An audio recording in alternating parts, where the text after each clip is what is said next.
Final Fantasy, a tale as old as time. And with that I mean it started in 1987, which is historically the start of time, and everything before that is considered ancient history. And to prove you correct, I ended up writing this segment in Comic Sans, so it must be true. Anyway, Final Fantasy.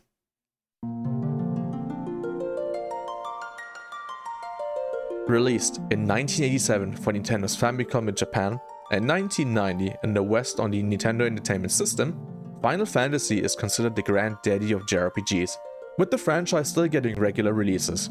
Published by Square and directed by Hironobu Sakaguchi as an attempt to make RPGs in Japan popular after he worked on multiple games instead. While keeping the company afloat didn't end up being successful, Final Fantasy released to a success so big that it made JRPGs popular worldwide, and changed the thinking of the higher-ups at Square, who before only wanted more action-heavy games.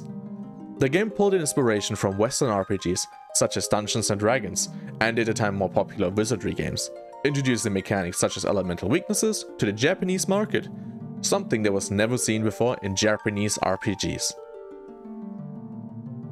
So I asked myself, is revisiting the original Final Fantasy worth it? Well, let's find out. In this video, I will be covering the entire game except the bonus dungeons, meaning every dungeon, town, boss, and the story of the original game. But before we get into the game, we need to discuss which version we play and why.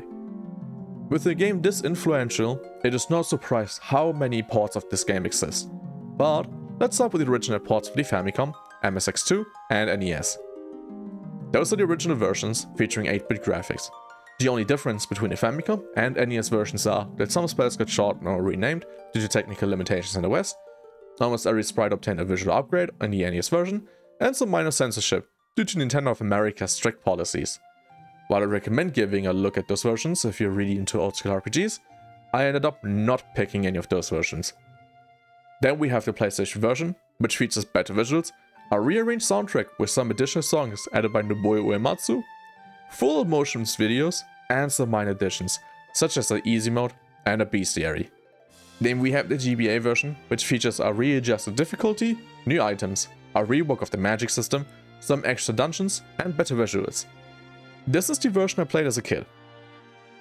There are also the Pixel Remaster versions, which are on every modern system, including PlayStation 4 and 5, Switch, Android, iOS, and Steam, which offers the most accessible experience for Final Fantasy I, and the version I played for the video, the PSP version. This one is based on the GBA version that is including yet another bonus dungeon. I decided to settle with the PSP version, as I was able to finish the GBA version as a kid and want to experience some of the bonus content. We also have Stranger of Paradise, Final Fantasy Origin, which is its own story set in the world of Final Fantasy I. I think it's worth mentioning it as the game shares many similarities and brings a new light onto the story of Final Fantasy, but I will keep this for another time. So, I have to be honest, I never finished the original Final Fantasy as a kid.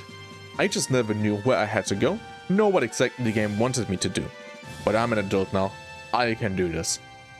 So, let's boot up the game. The first thing we see is a character creation screen. Yes, Final Fantasy allowed you to customize the party.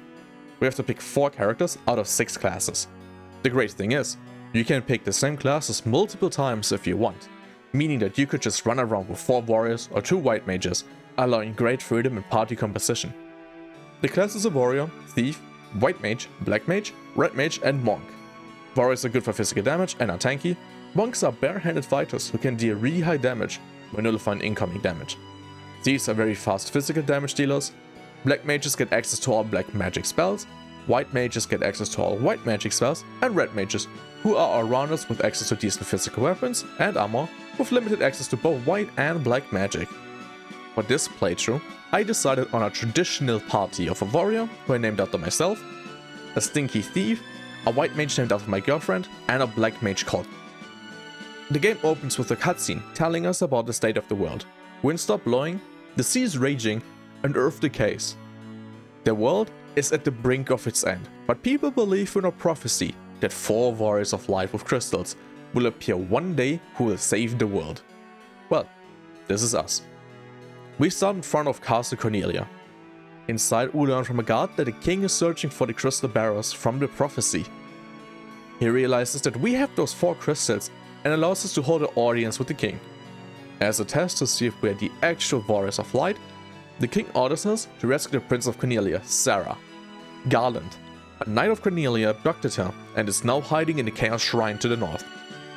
Garland is the best swordsman of Cornelia, so no one was able to save the princess. As a reward for rescuing her, the king will order to repair the destroyed bridge to the north, so that we can proceed with our journey. With that, we can leave and explore the town. The town has some various shops. We should visit some for equipment and, more importantly, spells. So, let's get to the spell system. The white and black mage start at level 1 magic. Every couple of level ups, the magic level increases as well. Each character can learn up to 3 spells of each level. This goes up to magic level 8. So, let's teach our black mage some fire and thunder spells, and our white mage cure to heal and Dia to damage undead enemies. And here we notice something very annoying. NPCs are always in the way. They always block our ways. We can also find a church in town. This place allows us to revive dead party members. With everything done in town, let's head outside towards the Chaos Shrine. Up north we can see the broken bridge, so let's explore the area. Outside we have our first random encounter, so let's get into the combat system. Final Fantasy I has a traditional turn-based combat system. We give orders to each party member that get then executed. Characters' action orders based on their speed. Their first few battles are very lethal, as we have very limited health and SP for spells. So it's a good idea to level up and return back to town to rest. Level ups, unlike in other JRPGs, do not refill your health and SP, meaning we have to plan things out a bit. Once at a more comfortable level, we can head north towards the Chaos Shrine. The Chaos Shrine is a mini dungeon featuring some chests with some neat gear and a few doors that we can't open yet, so let's note that down. The enemies here are mainly wolves, spiders and goblins. In the center we encounter the man, the legend, Garland, corrupted by darkness.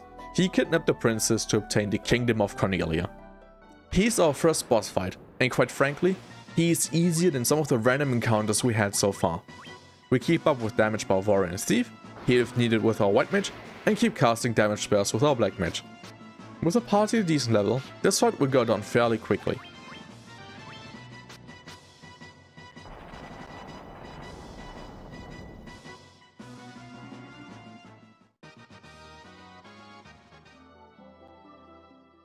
With Garland defeated, the princess thanks us for rescuing her and we return to Cornelia. The king of Cornelia acknowledges us as the warriors of light and rebuilds the bridge to the north so that we can move on with our journey. Before leaving, Princess Sarah gives us the loot that used to be handed down for generations to the princesses of Cornelia. So, now we can get past the bridge and explore a huge chunk of the map. At the top of the continent, we can find Matoya's cave. There we encounter the witch Matoya herself, who is currently blind. Someone stole her crystal eye. As of now, we can't do much about that, but let's note it down for later. We can also loot some chests here for additional goodies. Fun fact, Matoya is a reappearing character that gets mentioned in various later games, with her appearing again in Final Fantasy XIV's Heaven's Sword expansion. Let's head east where we can find the town of Pravoka. Here we can pick up new gear and learn level 2's magic. Talking to the NPCs here reveals to us that the town has a pirate problem, so let's take them on. The fight consists of 9 pirates who overall are fairly weak and can get taken down within a few turns. With the pirate crew defeated, their leader apologizes, promising to better himself and to become a hard worker, and hands us over his boat. Outside of town, we can find our ship, which allows us to explore a huge chunk of the world. I love when RPGs allow you to obtain various methods of exploration to open up the world.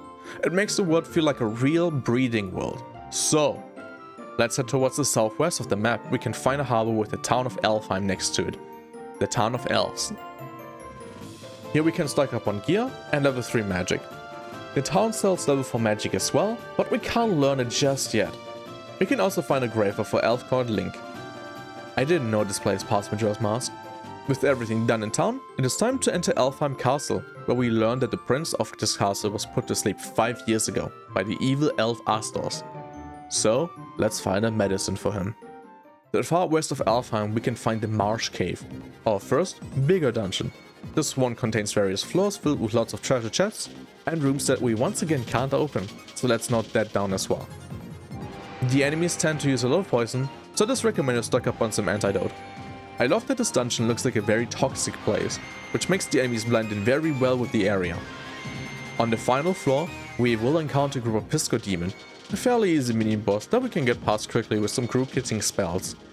Past them, we can obtain the crown, and with that we leave the cave. So, let's head back to Alfheim, rest, and head north towards the Western Keep.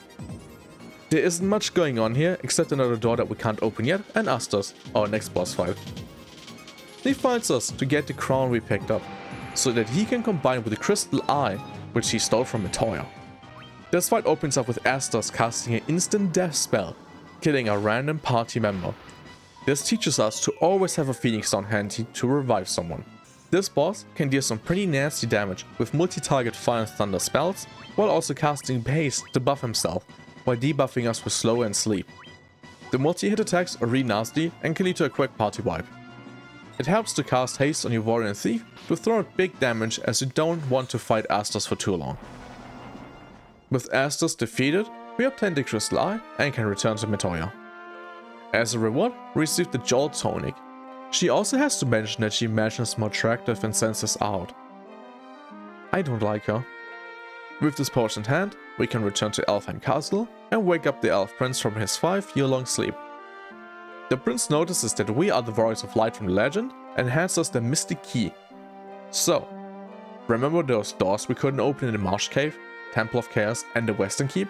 We can now open those. They all have various use for gear, but let's return to Cornelian next, as it has one more extra door we can open.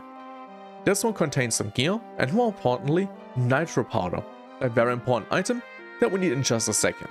Now we can sail west towards Mount Durgar, the home of the dwarves.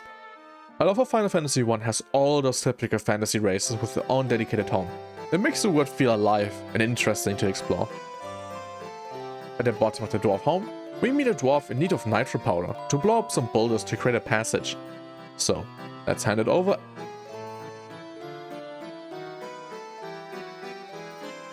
And well, he blew up a new passage for a boat, allowing us to now sail the entirety of the ocean. Now we can sail through the east and enter the town of Melmond, which used to be a flourishing town. But with the Earth Crystal no longer having any light, the Earth decayed and Melmond ended up into a place without any crop. Let's pick up some new gear and level 5 magic and leave. To our southwest is the Cave of Earth, our next dungeon.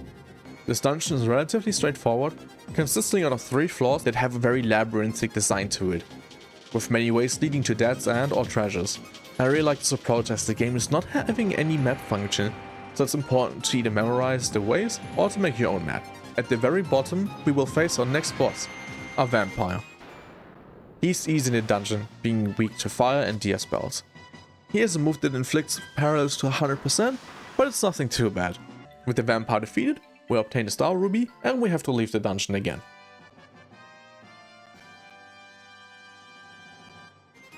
Back on the overworld, we have to head even further west, where we find a giant's cave. Inside we encounter a giant, promising us let us pass if we give it a Star Ruby, so let's hand it over. It proceeds to eat the ruby and lets us pass. Man, I wish I could eat stones to keep myself well fed.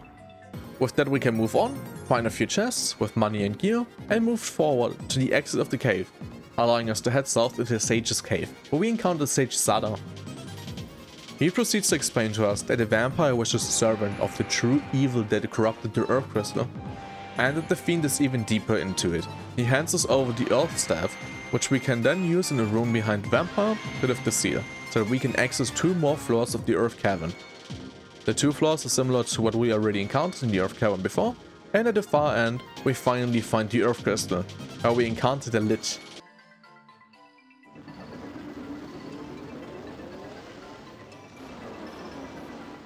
The fiend that sucked out almost all energy from the Earth Crystal. So, let's fight it. Our first major boss fight that leads towards saving the world.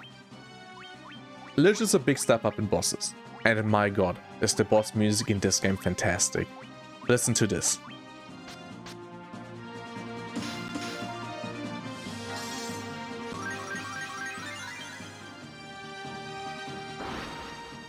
This truly makes it feel as if you're fighting something major.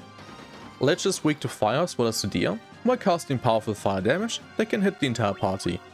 We proceed to cast haste on our warrior and thief to make them act quicker and act faster, cast fire spells, and heal if needed, and Lich goes down after a bit, letting us free the crystal. With that, the earth can heal and we can move on with our journey.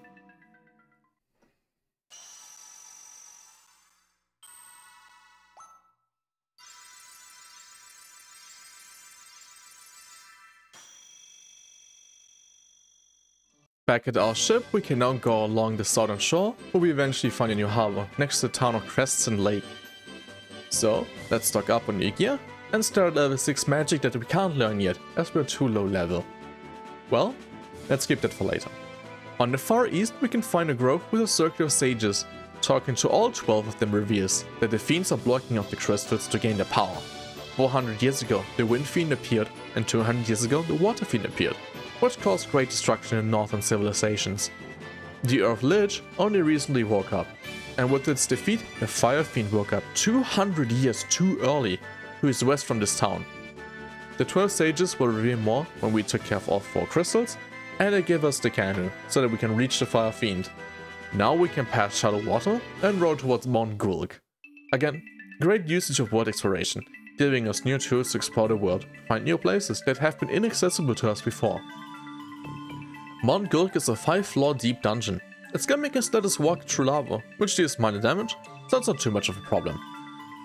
The dungeon again contains very useful items and is pretty straightforward, and tries to test our skills of MP and HP management to see if we can get through the dungeon with enough resources to fight the boss. At the very final floor, we find the fire crystal, and with that we face our second fiend, Marilith.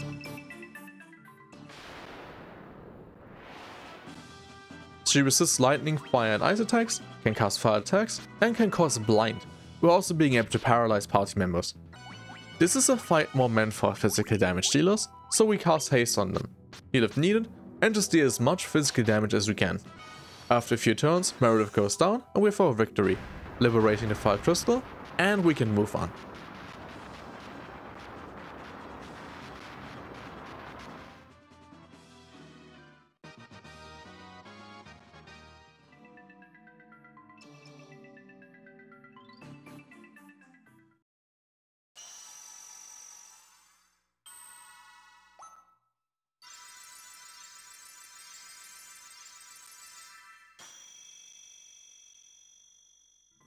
So, back to Crescent Lake, where we can finally get some level 6 spells.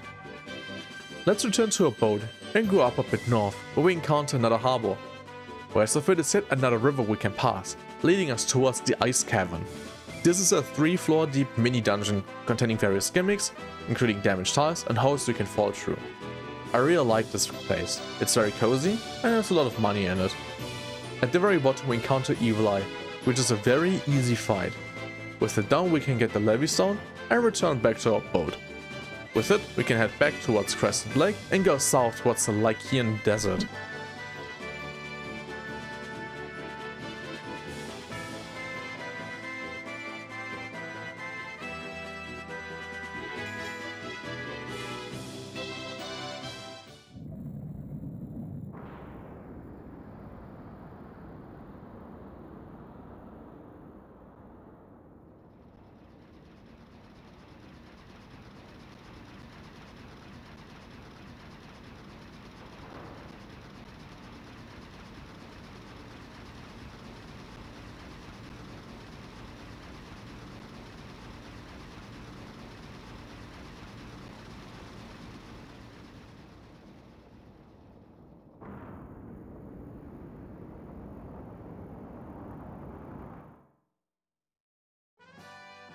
And with that, we got the airship, our next and final form of transportation. Now the entire world is open to us. Fun fact, if you fly towards the edge of the world, you just come out on the other side of it. This is actually important for later. So before we head to the next story dungeon, we can do some optional stuff. At the northern side of the map, more to the center is the Citadel of Trials. Here's something annoying. You can't land everywhere. can only land on flat green tiles. This is really annoying because you have to walk a lot towards the places you visit. Once at the Citadel, our old man notices that we still have the crown from earlier and gives us a trial. So let's do it. The Citadel is a 3-floor tall dungeon. The first floor is just to get us into a dungeon, but the second floor is full of teleporters. Keep a pen and paper ready to make a map if you get confused. I honestly love teleporter dungeons. They always make you think and strategize on how to move and where you end up. Once through the right teleporters, we hit the 3rd floor. There we have tons of chests with various goodies, and at the end we have a mini-boss, a few dragon zombies. When they are dead, they can pick up the final chest, the red tail. With it we can head back to the airship and fly towards the west to the Cardia Islands, where we find a lot of holes containing various chests with nice stuff. One of the holes leads us to a dragon cave, where we meet Bahamut at the end. As a reward for finding the red tail, a treasure that changes appearance, we are able to ascend all of our characters into a new class. So, let's explain what every class ascension does. Warriors turn into knights, giving the ability to use more weapons and armor, and gives the ability to cast white magic up to level 3. Monks turn into masters, upgrading their stats. It doesn't sound like much, but those upgrades in the late game turn them into absolute damage beasts. Thieves turn into ninjas, giving the ability to use more weapons and armors, and give access to black magic up to level 4. Black, white and red mages turn into sorcerers. Black and white sorcerers unlock the ability to use more weapons, and are able to learn magic up to level 8, the highest level of magic. Red sorcerers can use more weapons, and can learn all types of magic up to level 7. I love this class system. It rewards your exploration and makes the second half of the game more interesting, while allowing more complex combat strategies. So let's visit all old towns to give our characters access to new magic, and head towards the northwest of the map into the desert caravan. Here we can buy the next item to progress, the bottled ferry. On the PSP version it was around 40,000 gil. With that we can move to the town of Gaia in the northeast. This town has shops that give us access to level 8 magic. We can't learn it yet as we aren't high level enough, but let's keep it in mind. In Gaia we can also buy protection rings, which gives us full immunity to death attacks. The ferry escapes the bottle, and we have to follow her to a small lake. Talking to her gives us the Oxia as a reward for freeing her, and we can fly northwest to the town of Onrag. We can buy new gear here, and board the submarine, which leads us to the Sunken Shrine, the second last dungeon containing a crystal.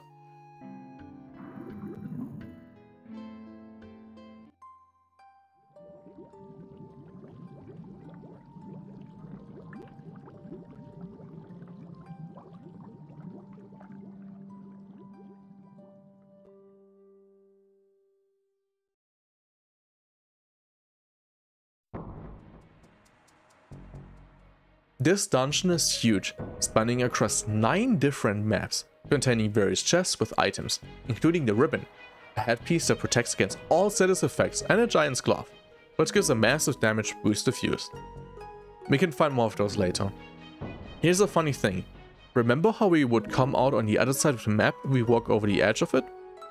We have to use that to find the Rosetta Stone, which we need later to progress the story. At the end of the dungeon, at the Crystal Chamber, we encounter the Kraken, probably the hardest fiend of them all.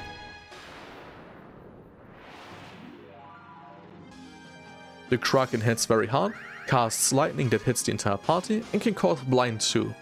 Heal if needed, cast haste on everyone with priority on the physical damage dealers, and cast either lightning or ice magic as it's weak to that.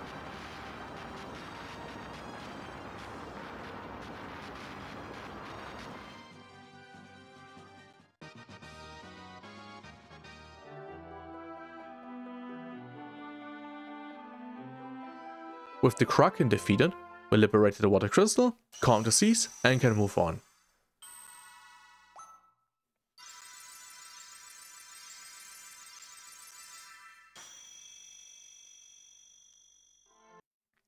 From Onrag onward, we can now head north with our canoe towards the waterfall cave. Remember, every good game has a cave behind a waterfall. This place is relatively short, with a few chests, and more importantly, a robot who gives us the Warp Cube.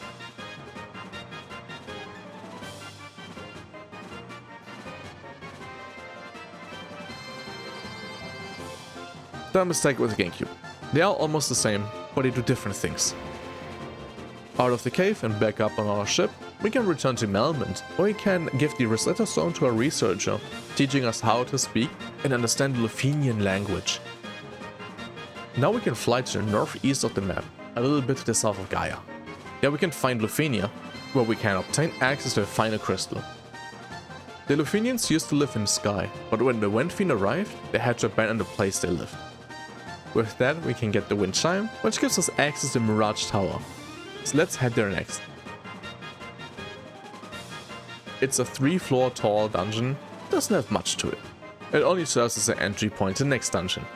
At the very top, we can find a teleporter, and thanks to Warp Cube we can use it, sending us into the Flying Fortress, a 5-floor big dungeon. The first 3 floors are very straightforward. Each of the ends has a cup of chess with various items, including more ribbons, and on the second floor we can find some adamantite. You can here also find a looking glass, telling us that the energy of all 4 crystals leads to the Chaos Shrine, our first dungeon. This is important for later. The 4th floor is a massive room, but we have to find the next teleporter, which leads us into the final floor. This one is a long corridor towards our final fiend, Tiamat.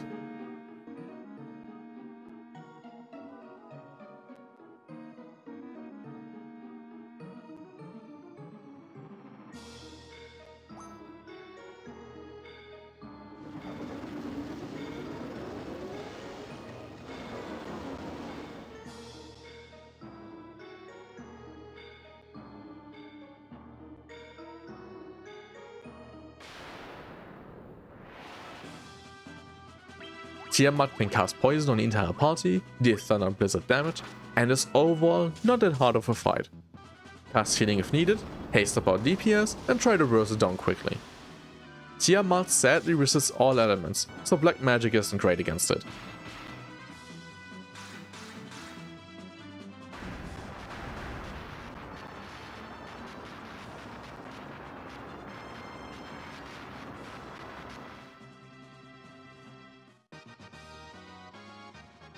With Tiamat's defeat, we finally did it.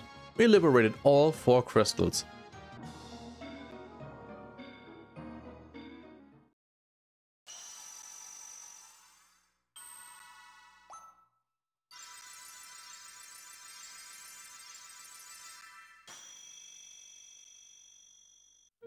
We can now head back to Crescent Lake and the 12 Sages, where we learn that we have to travel 2000 years back in time at the Chaos Shrine to stop the Great Evil, as the world is in a time loop that resets itself every 2000 years, thanks to a great evil that is causing all of this. Before we go to the Chaos Shrine though, we can head to Mount Durga again, where the dwarf turns the adamantite into Excalibur, which I equipped in our warrior. So, let's do it. Let's finish this and save the world.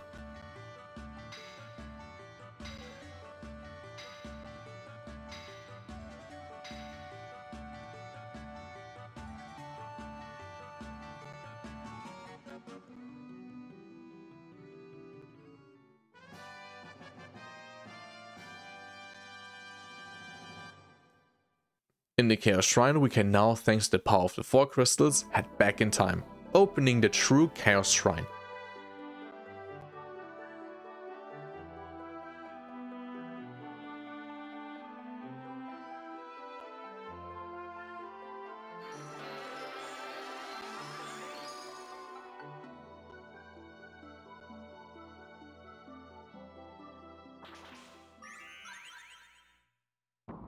A 8th floor deep dungeon. First thing we have to do is go all the way up to floor 3. On the way we face powerful enemies such as chimeras and dragons. The music is incredibly fitting for a final dungeon. At the very top we have to play the lute that we got from the princess that we obtained at the very beginning of the game.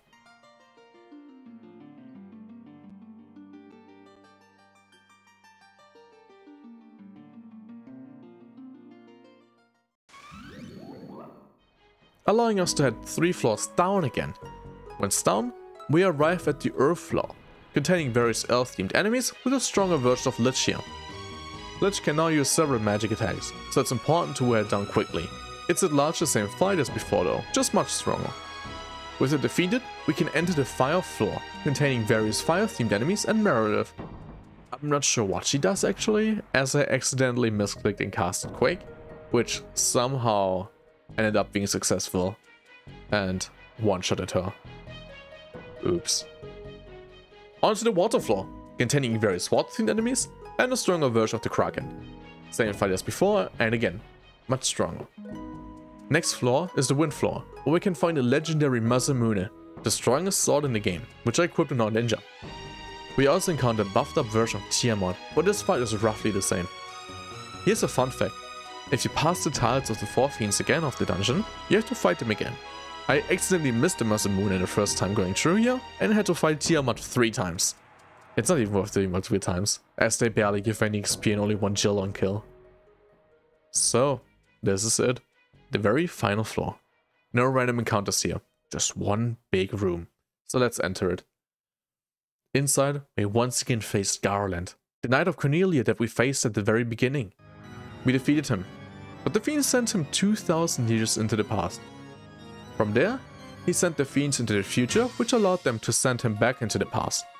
This is why the fiends in here, in the Chaos Shrines 2000 years in the past, are so much stronger than the ones in our present, because the present once used the power to send Garland again into the past, creating a time loop. This is such a clever idea. So let's face it, once and for all. Garland absorbs the 4 fiends and becomes Chaos, and the final boss fight begins. This fight is really tough, so let me explain bit by bit what he does. Chaos is the combination of all 4 fiends, and as such is able to use every element that exists. This allows him to have no weakness. He has access to party-wide hitting fire, water, earth, and thunder magic, with really high damage. He can cast haste onto himself, which allows him to one-shot every party member with the melee attack. Cast slow onto a member, which isn't much of a problem as we got most members with a ribbon equip, and the 2 reasons why this fight can turn really quick, real ugly. Flare and Kuraja. Flare deals massive damage to the party, and if you struggle with healing, it can one-shot the party easily, where Kuraja allows Chaos to fully heal himself to 100% at a certain point, which is his signal to go all out with damage, as he will cast eventually again. My strategy was very straightforward, and I could have optimized and do things way better, but here's my way. My warrior used a giant fist on himself, my ninja cast haste onto himself, protect everyone with the might mage, and the black mage casting haste on my warrior. Afterwards, ninja uses a giant fist on himself, and then afterwards spams attacks. Warrior an attack permanently, white mage on AoE healing, and a black mage throwing in some spells or providing ether if needed for the white mage. Chaos is really tough, but after a long and hard fight,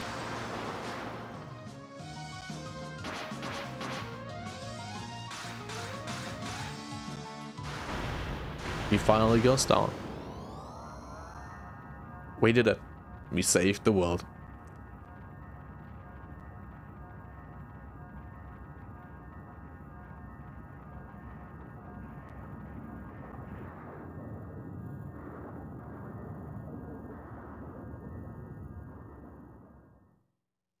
We learned that the time loop got ended and that we returned to our time. The crystals once again shining, and Garland being back in Cornelia. They don't mention if Garland is still evil or not, but let's assume that he's freed from corruption again. And with that, we finished Final Fantasy. A fantastic RPG with many great dungeons, enemy designs, and a combat system able to challenge you if it wants to do that. It's no wonder that Final Fantasy turned into a cult classic, spawning many sequels, manga, anime, movies, and books. And with that, I can finally answer the question: is Final Fantasy worth playing? Yes. Absolutely. It is a very enjoyable JRPG that is easy to understand and a good introduction to people not familiar with JRPGs, rewarding exploration and learning your character's mechanics. Final Fantasy offers great replayability thanks to its customizable party system and some fun combat encounters that aren't too hard to understand. The dungeons can get a bit boring, but it's overall a game that holds up to this day. Thank you so much for watching. Let me know, what was your first Final Fantasy game and which one is your favorite? I'm really curious about that. But until next time, bye for now.